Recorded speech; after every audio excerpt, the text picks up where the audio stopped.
एकदा मोकळ्या मनानं सांग बरं, पाडायचे का रे सगळे? ओय बदलणार नाहीत ना डबल? बघू मग 29 तारखेला या अंतरवालीला सगळे बघू काय करायचं ते, पाडायचे का उभा करायचे. आणि उभा केलं तर निवडून बी द्यावं लागतं बरं का. भाऊन द्या ना आपल्याच गरीबाचे 5-50 100. अरे आपला हक्काचं कोणी नाही रे तिथं मांडायला. तिथं छगन भुजबळ आयला. ते 15 दिवस झालं कुठं गेलं कोण?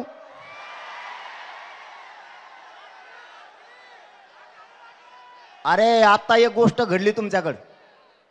इथं सोलापूर जिल्ह्यात एक कार्यक्रम झाला, त्याला देवेंद्र फडणवीस साहेब आले होते. कोणत्या मतदारसंघात आले तिकडे? त्याला घेऊन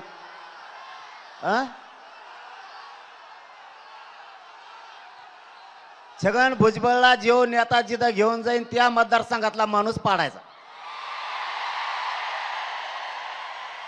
छगन भुजबळला जो नेता प्रचाराला नेईन त्या पक्षाचाच कार्यक्रम लावायचा. आता एक फिक्स झालं, सोलापूर पासून सुरुवात. तो जिथं आला होता आणि त्याला घेऊन देवेंद्र फडणवीस साहेब आले होते. देवेंद्र फडणवीस साहेब जर याच्यानंतर त्याला घेऊन हिंडले की ते मतदारसंघ पाडा म्हणून समजायचं. मराठाच्या वाटोळ करणाऱ्याला सुट्टी. कचकतच असतो आपला. मग पहिल्यांदा तरी नुसतं म्हणलो होतो पाडा. मी एकदा पाडो म्हणलो, पाडा म्हणलो बरं का.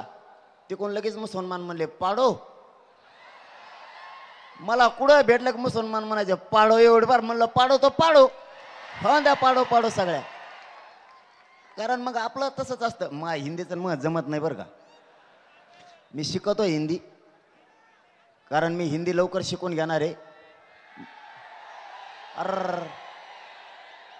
आता तुमचं काय चाललंय? हे लय अवघड आहे मामा, तुम्हाला नाही माहित.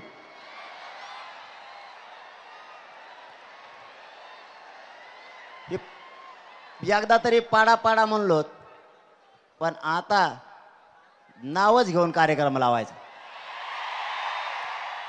बघू बरं कोणाची शक्ती किती आता ह्या बारीने. मराठ्यांना खेटल्यावर काय होतं एकदा बघूच. आता मी प्रामाणिक मनानं माझ्या समाजाचं मी इमानदारीनं काम करतो. मी कोणाचं काही घेत नाही.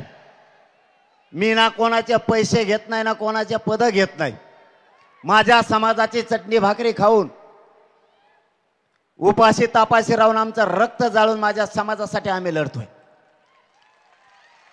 तुम्हाला अडचण काय? तुम्हाला आम्ही कधी काही मागितलं नाही. आम्ही तुमच्या दारात आलो नाही. आमच्या लेकराच्या हक्कासाठी माझा समाज तळतळ करतोय. समाज काम धंदे सोडून वारा पावसात उन्हात सुद्धा आज 1 वर्ष झालंय लगातार लढतोय. आम्ही तुम्हाला कधी काही बोललोच नाही,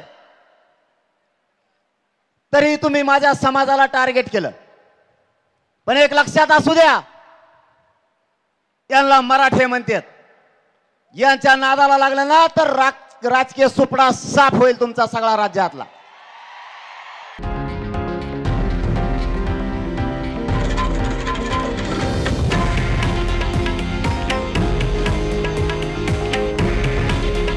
हे आहे देशातील नंबर 1 न्यूज नेटवर्क आणि आपण पाहत आहात TV9 मराठी. काळजी तुमची, हित महाराष्ट्राचं.